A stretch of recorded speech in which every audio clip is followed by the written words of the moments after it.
Natural convection. Okay, I already told you what are the cases in convection. Let me quickly repeat them. So, in convection, basically you have two cases. One is forced convection, and the other one is free convection.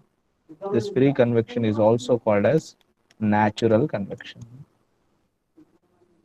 In forced convection, again, you have two cases. The first one being the internal flow, the second one being the external flow.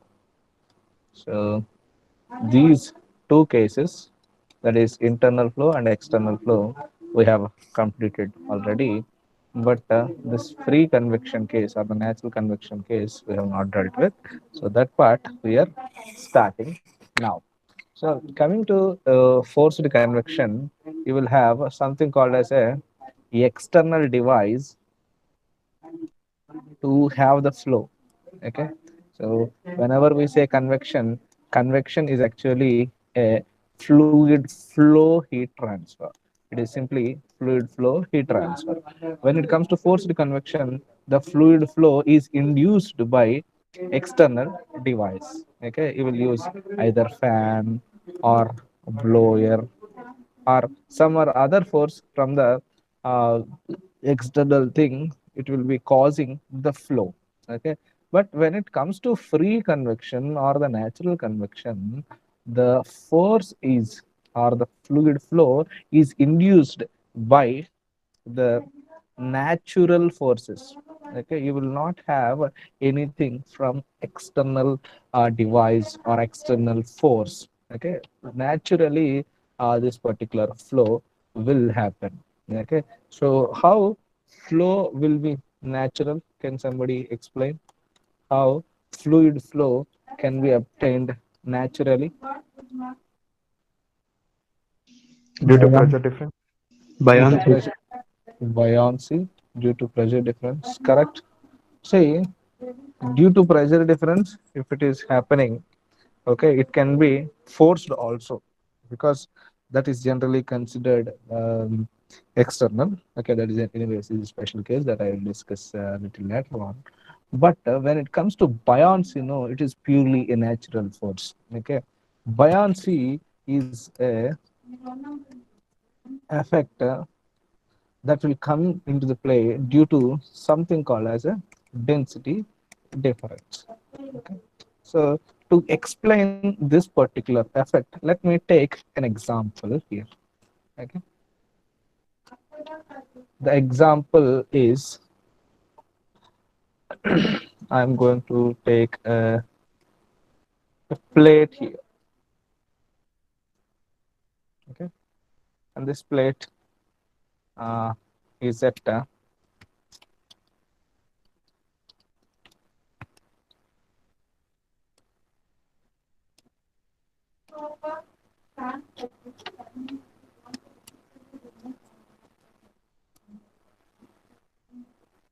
this plate is at a temperature of something like 55 degrees centigrade, and the temperature of the atmosphere T infinity is around 20 degrees centigrade or 25 degrees centigrade, normal atmosphere temperature. If this is the case, okay, so there will be something called as natural convection effect or a density effect or a buoyancy effect that will happen here. What is that? Okay, you will see something like a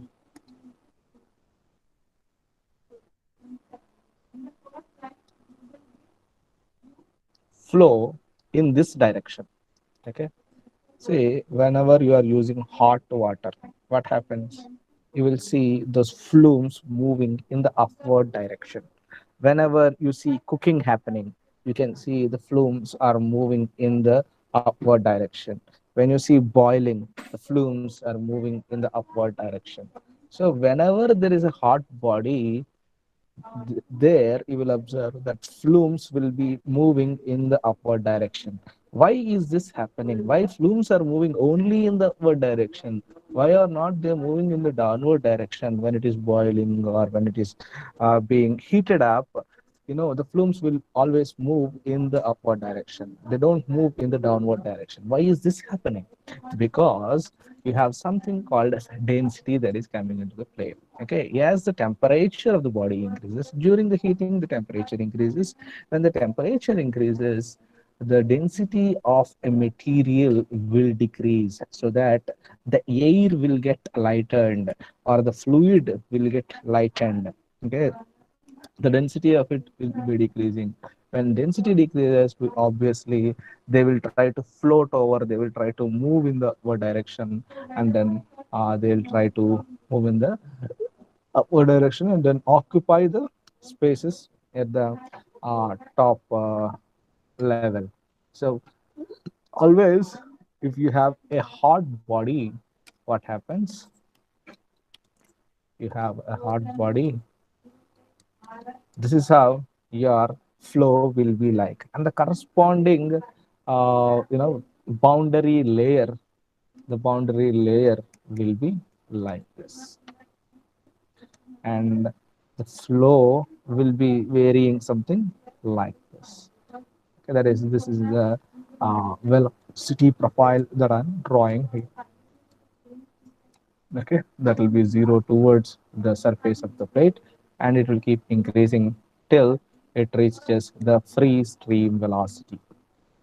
Okay, so that is the thing in case of a hot plate. Let us say I am having something called as cold plate. Okay, I'll take a cold plate now. This is cold plate. If this is the case, what is the direction of the flow? Okay, here you can, in case of hot plate, you can take the example of boiling, cooking, okay, hot water or hot coffee.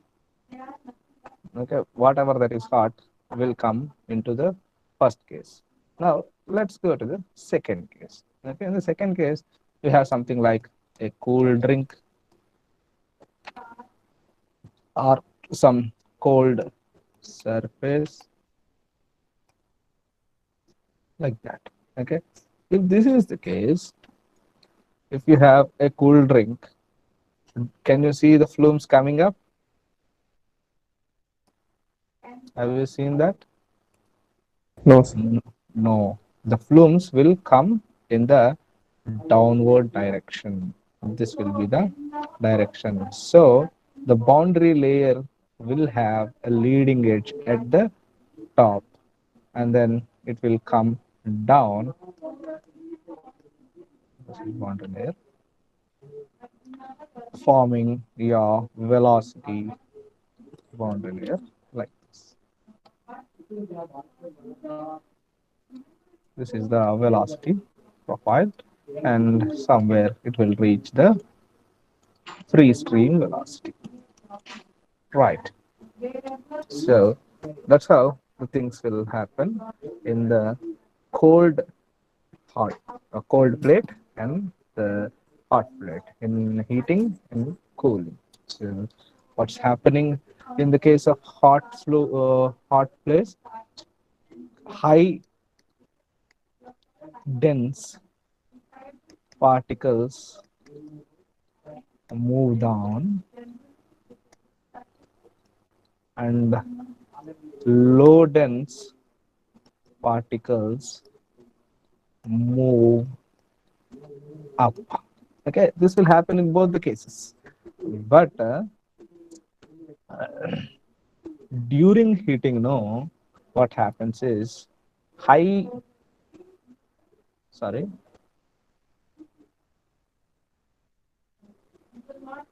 this is a low temperature. Low temperature and high dense particles move down, and high temperature and lower dense particles move up. This effect is nothing but buoyancy or density difference, or this is nothing but natural convection effect. Okay, paste not the case. Just going to so this is what basically your natural convection is. And one more thing that you should see here is something called a thermal boundary layer. Actually, this thing we have covered little bit in uh, the previous cases of your internal flow and external flow. But here, I would like to explicitly mention what is a thermal boundary layer. Like we know something called as a velocity boundary layer. If there is a plate like this here,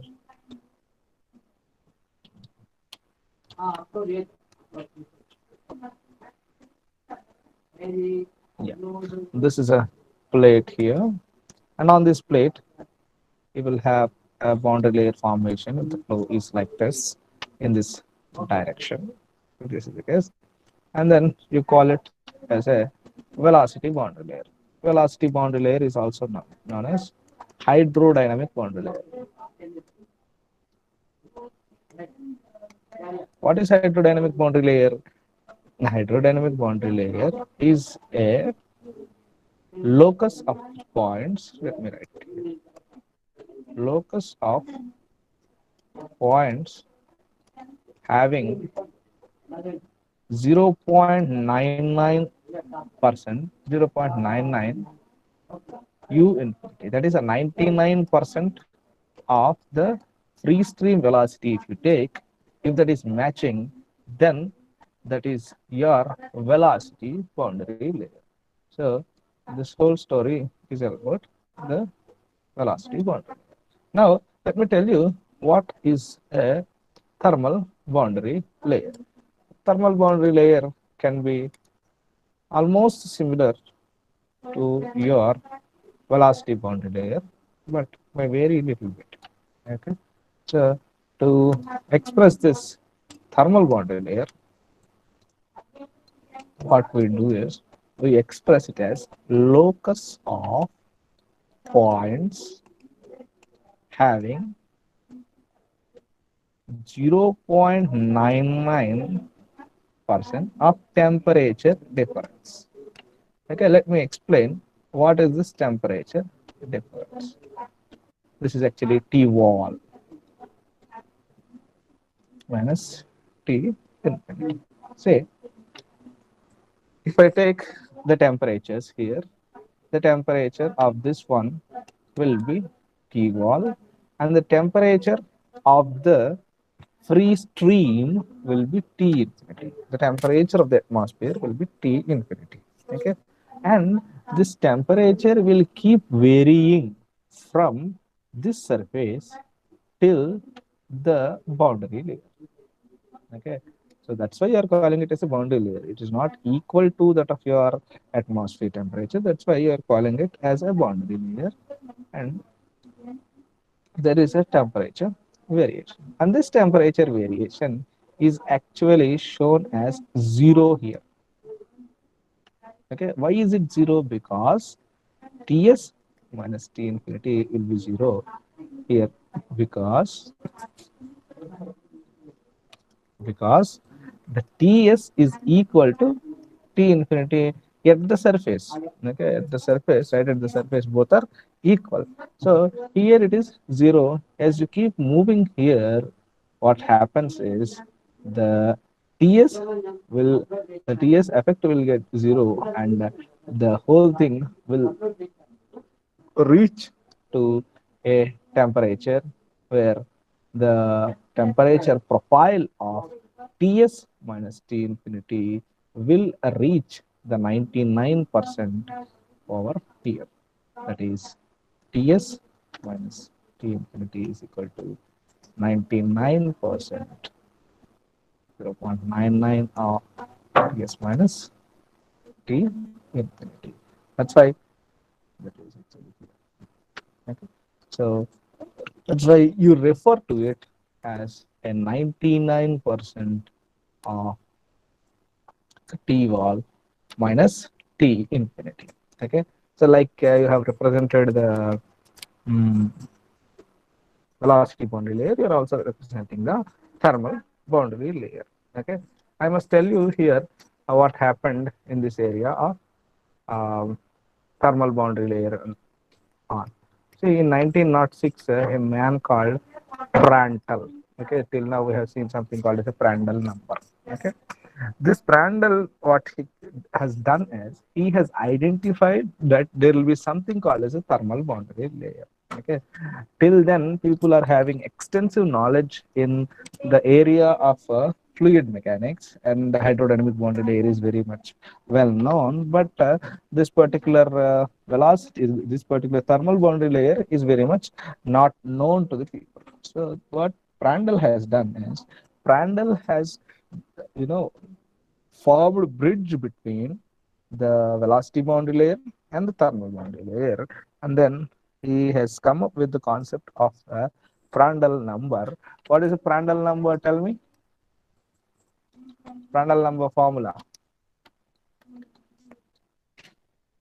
Somebody please respond. What is the formula for Prandtl number? Heat storage capacity by conduction by heat convection.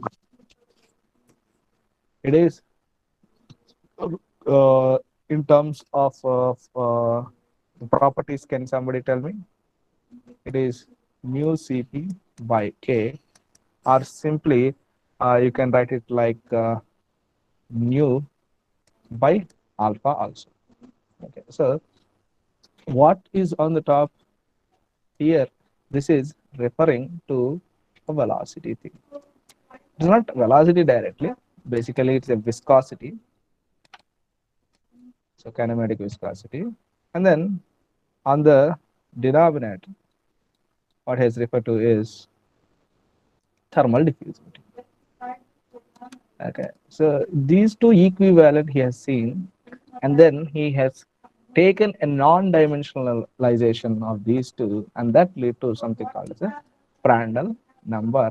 This helped a lot in correlating the velocity matters with the thermal matters. Okay, that is the fluid flow matters with the heat flow matters. Previously, we have fluid flow knowledge. This fluid flow knowledge is connected with the heat flow knowledge. So both has influence over each other. Heat flow is influenced by the fluid flow, and the fluid flow is influenced by the heat flow, but there is no bridge between these two. But this bridge is found out by this person called as Prandtl, and he has joined these two effects. Okay, that's what Prandtl has done, and he has found out this thermal boundary layer. Okay, so this thing you should keep in mind. So moving ahead, let's move directly to the concept that will help us solve the problems here. Okay, here in case of a natural convection, there will be again something called as a laminar flow and turbulent flow. Okay, so to decide whether the flow is laminar or turbulent in a natural convection thing, how do you decide it? Can somebody tell me how do you decide whether the flow is laminar or turbulent in case of a natural convection?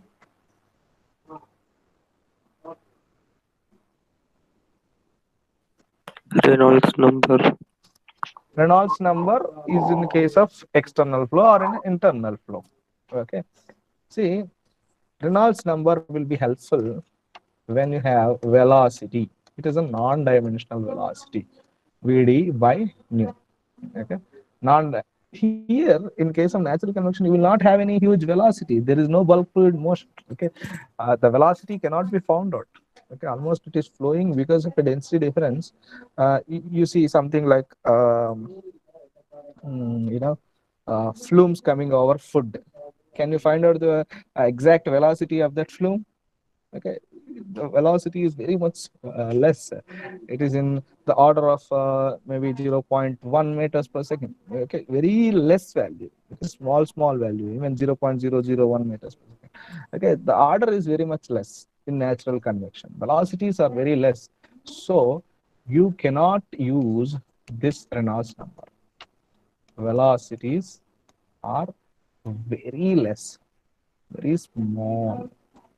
So you cannot use the Reynolds number. Okay, Reynolds number you can use when the velocity is significantly huge. But here the velocities are not huge. So how do you go about it? I request each one of you to go to the page number 143 in your data book. Go to the page number 143 in data book. Look at that and tell me what is the criteria for the laminar flow and what is the criteria for the turbulent flow. So go to the data book, look at your data book and tell me.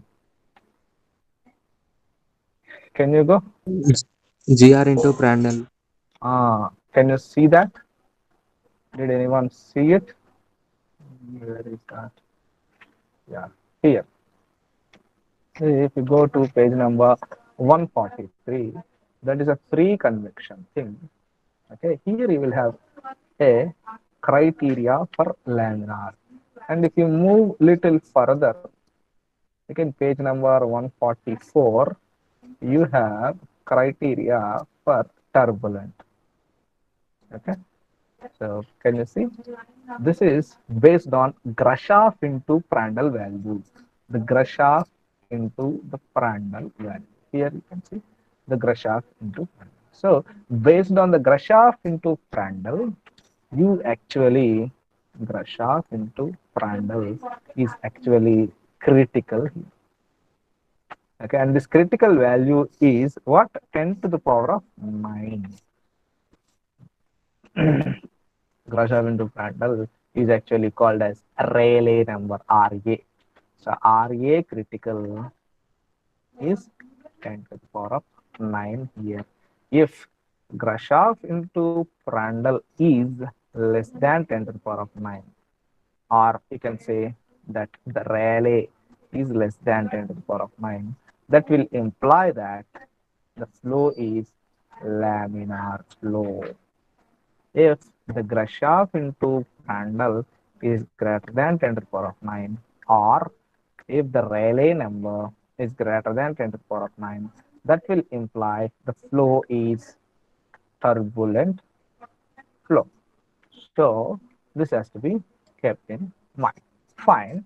You know how to differentiate the laminar and turbulent in a natural convection now.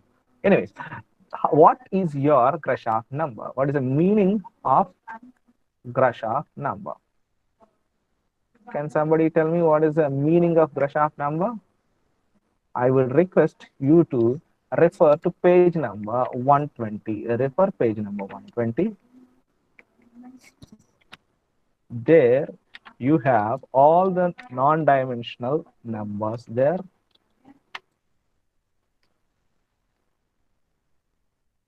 Look at that and tell me what is Grashof number.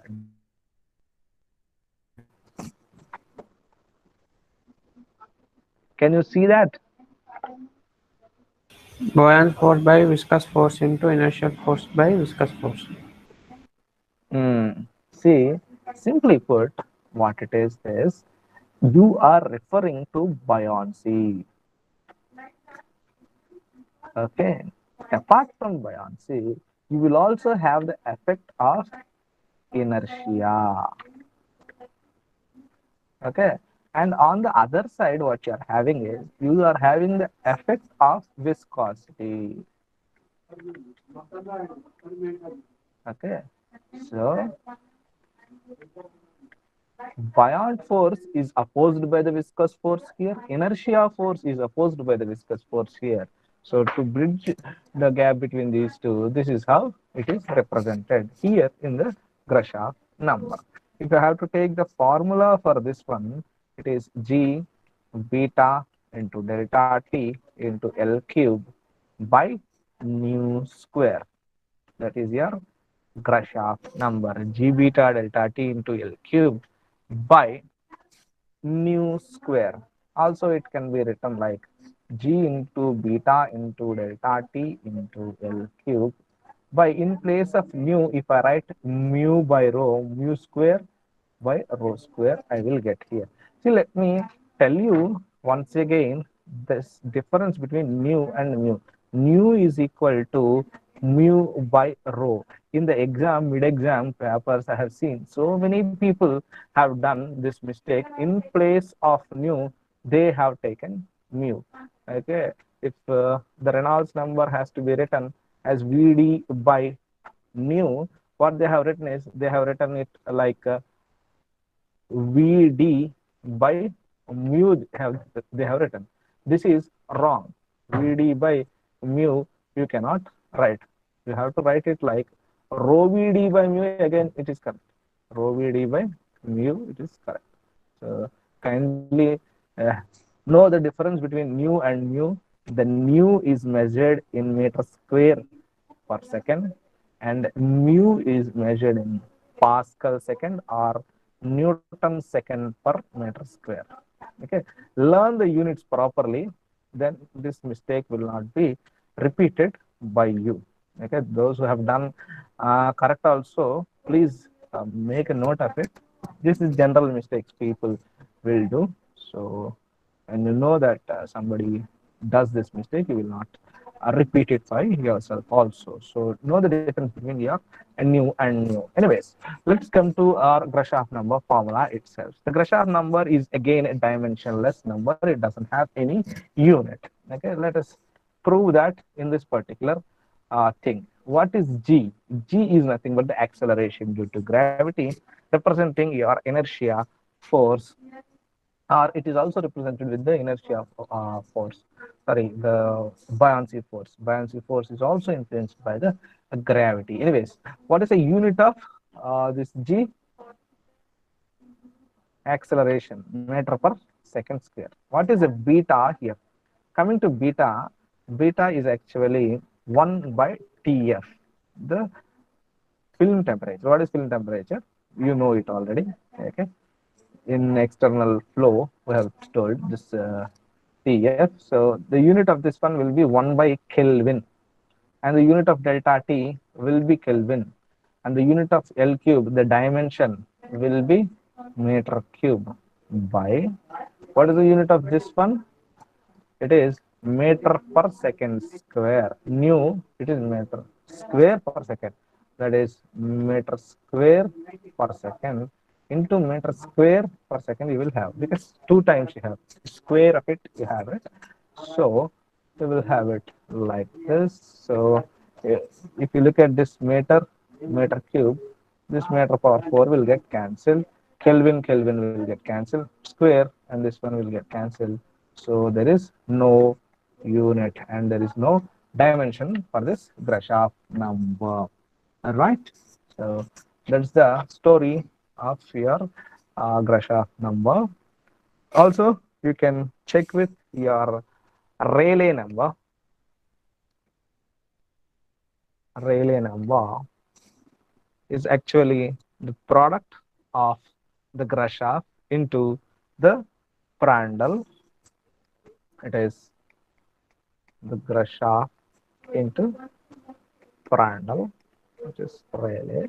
So it is simply a product of those two. You have to write what is a Rayleigh number. You will write it like G beta delta T into L cube by nu square. This is actually your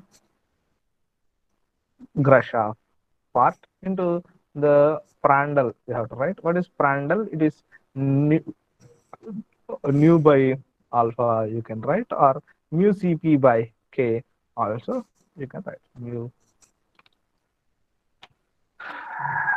Mu Cp by K also you can write. So that's the thing regarding your Rayleigh number. So let us solve a problem quickly based on this one. Here he is saying that there is a square plate, okay, and this square plate has so and so dimension. Let me write the dimension here in given 0.4 into 0.4 uniform temperature of T. So this temperature is temperature of wall or the surface. It is 400 Kelvin. It's suspended in a quiescent atmospheric air. So what you have material here, the material have you have here is air. Okay, and whether it is a external flow or an internal flow or a natural convection, how do you find out? Okay, based on the keywords, you have to find it out. Here, the keyword is quiescent atmospheric air. Quiescent means quiet. That is, it is not moving a lot. Okay? There is no huge motion to this particular air. So you call it as a natural convection example, natural convection case. This kind of words, if you find, it will be a natural convection thing. Okay, and this natural convection air is at the temperature of 300 Kelvin. That is also given. This is activity infinity. It is at 300 Kelvin given. Determine the boundary layer thickness and determine the boundary layer thickness. This should be actually delta x. It came as 8x. That's not correct. It's delta x. What is it? He's asking you at the trailing edge of the plate. That is at the end. What is the boundary layer thickness? He is asking at x is equal to 0.4. What is the value he's asking? That is one question. And the other question is average heat transfer coefficient, the H value or the length of the plate he is asking you. Okay, if this is the case, what to do in the next step? So the next step in this one is to check for the temperature at which you have to evaluate the properties. Okay, see, this is the temperature at which you have to evaluate the properties. That is the TF, meaning film temperature. Film temperature. How is it measured? It is like your external flow. In external flow, what you take? You take the average of wall temperature and the fluid temperature. Okay? The wall temperature and the fluid temperature. So here, what I have to do? I have to take TF is equal to T wall plus T infinity by 2, which is equal to 300, 400 plus 300 by 2. It is 350 Kelvin. So where you will evaluate the properties? Properties are evaluated at 350 Kelvin. So what is the value in degree centigrade? Tell me. 350 minus 273. What is this value? Somebody tell me. At 77 77. degrees centigrade, you have to get the properties of air.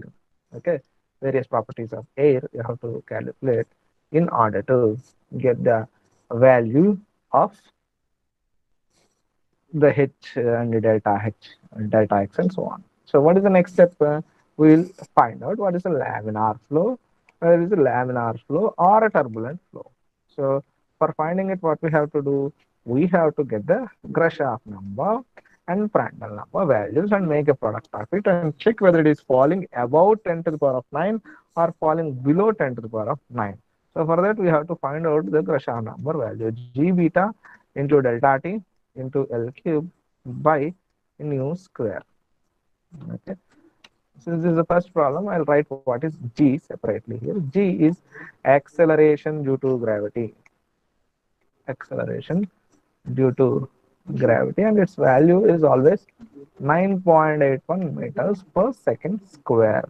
What is a beta? Beta is actually called as a temperature coefficient. Temperature coefficient, which is represented with 1 by TF. And very important thing here is the TF is in Kelvin. Okay, it should never ever be taken in degree centigrade, not in degree centigrade. Okay, see, you can take Kelvin or degree centigrade when there is a difference. Here you don't have any difference. You have only one TF. So this TF should be taken in the SI unit, and the SI unit is Kelvin. Okay, so you should take it always in Kelvin. Okay, this is very, very important. Many people do a mistake here. This Kelvin thing is very, very important. Right. BT beta is done. Let's move to the next one, the delta T. What is this delta T here? This delta T is T wall minus T infinity. T wall minus T infinity.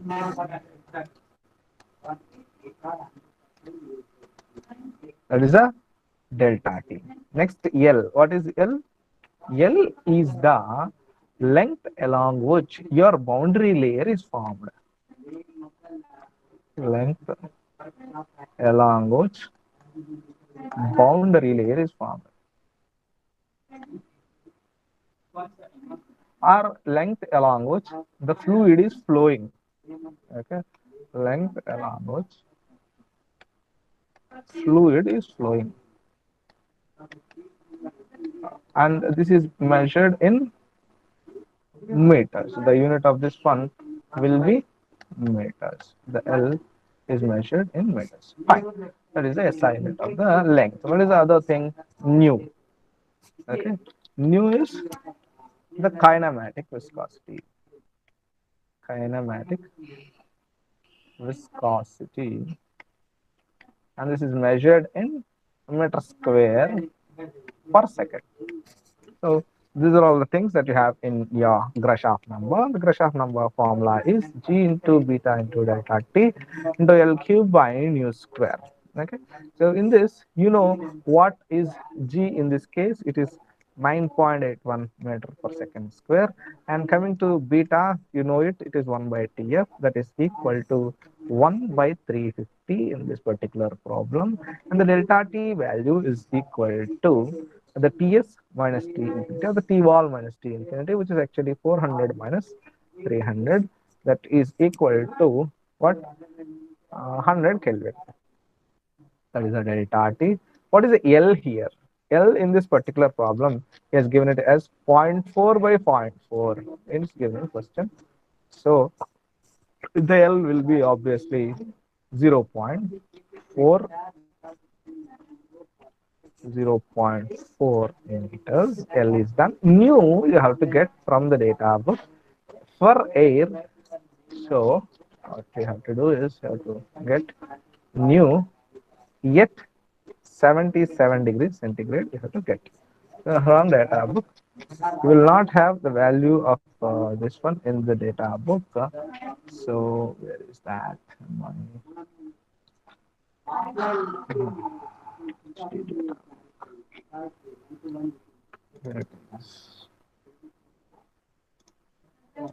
Yeah. So move to page number 42 and quickly tell me, interpolate, you have to interpolate and tell me what is the value of nu for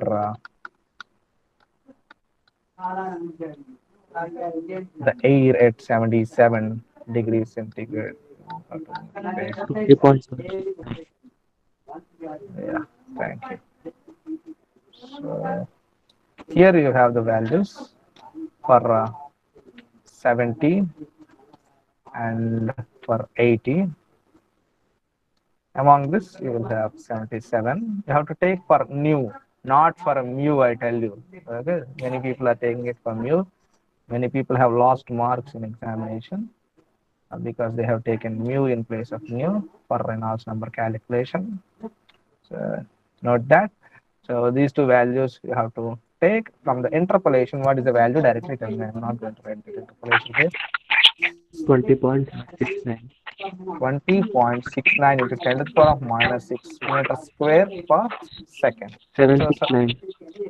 7669 or 769? 769. Yeah, let me correct it. 0.769. So substitute that value here. 0. No, no, 20.769 minus 6. So the Grashof value will be equal to G 9.81 beta 1 by 350 into 100. The delta T is 100 and the L value is 0.4 cube here. Okay, G beta delta T into L cube by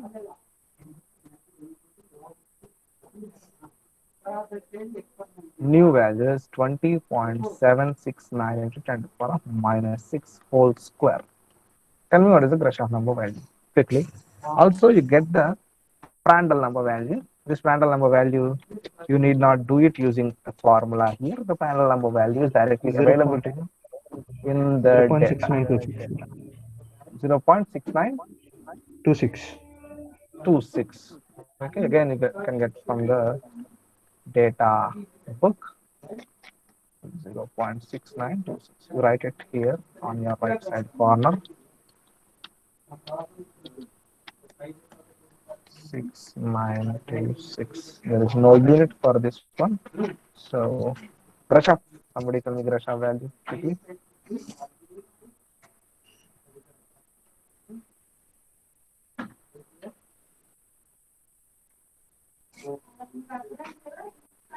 41 What? 41586 41586. 586 Hmm. 2504.1. 2504.1. Now you take the product of Grashof into Prandtl. That is your Rayleigh. And tell me what is the value. 2880 2880 26 26 370.4. 370.4. Okay. So if you check how many numbers are there here, 1, 2, 3, 4, 5, 6, 7, 8, 9. There are 9 numbers here, and if you write it in terms of 10 to the power of 9, the value will be 10 to the power of 8. Let me write. If I write 10 to the power of 8, 2.8 into 10 to the power of 8, it will get. So the value will be less than 10 to the power of 9. Okay. So since the value is less than 10 to the power of 9, the LA is less than 10 to the power of 9. That implies the flow is laminar flow. Once you know that the flow is laminar, what is the thing? Same story like your external flow or internal flow. You have to check one formula from the laminar case. The laminar case, you have the formula for boundary layer on the top. For the boundary layer, the formula is here. This is the boundary layer thickness formula. Also for H. For H, you have to choose the formula of Nusselt number. Okay, either we can choose this constant wall temperature case here. This is a constant wall temperature problem that is given to us in our example. So you can take this one and solve it. You have the Grashof number value with you, you have the Prandtl number value with you. You can substitute the Grashof and Prandtl appropriately into it, and then you can get it. That is one way of doing it. The other way of doing it is actually making use of this one. Nux is equal to C into Grashof into this thing. Anyways, this is more appropriate constant wall temperature case. Let's make use of that. So quickly, let me write those things here. That is the delta x is equal to 3.93 into x into the Prandtl power minus 0.5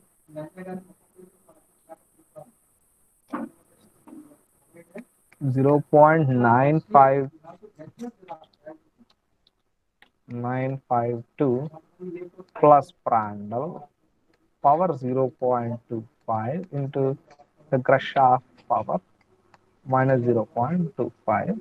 That is for finding out your delta x. So substitute all the values here. the values for x is 0.4. For Prandtl, it is 0. What is that? 0.6926. 6926. Again, the Prandtl is the same thing. The Grashof value, you have it with you. A big value, the big value is something like 41586. 41586. 2504. 2504.1. So this or the values you substitute, you'll get the delta x value. That is the way of getting your delta x. The next thing is for the calculation of nu x. This is equal to 0.508 into the Prandtl power 0.5 into 0.952 plus Prandtl power minus 0.25 into the Grashof x power 0.25. Okay, this is a bit similar to the formula for delta x itself. Anyways, again the Prandtl number value is 0.6926. If I'm not wrong. Again the Prandtl number value. Again the Grashof number value of what is that 4158.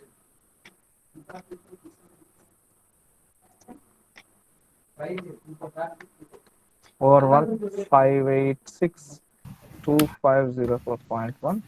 So if you do that, what you get is NUX value you will get. On this side, HL by K is the formula for NUX. That is the H local. But if you want H average, what to do? For that, go to your data book and refer to this column. NU bar is equal to 4U. 4 by 3 NUL. So in this particular problem, he's not asking you the local, he's asking you the average.